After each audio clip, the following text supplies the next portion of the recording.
Стендап-комик рассказывает про заработки агентов по недвижимости из Дубая. Смотрите видео. Вот у меня там друг, риэлтор, недвижимостью занимается, рассказал мне, что он продал какую-то дорогущую виллу, и ему в процентах от продажи 100 тысяч долларов капнуло. Капнуло, да?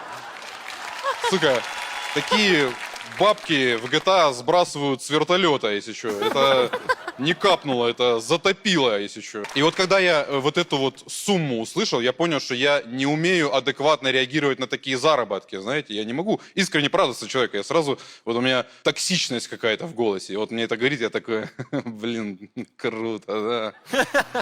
Молодец, ебаный. Знаете, сразу стараюсь сделать лицо, как будто бы, ну, деньги же совсем не важно в жизни, главное здоровье. Здоровье главное, сука. А если вы хотите узнать больше про маркетинг в недвижимости, то подписывайтесь на мой телеграм-канал по ссылке в шапке профиля.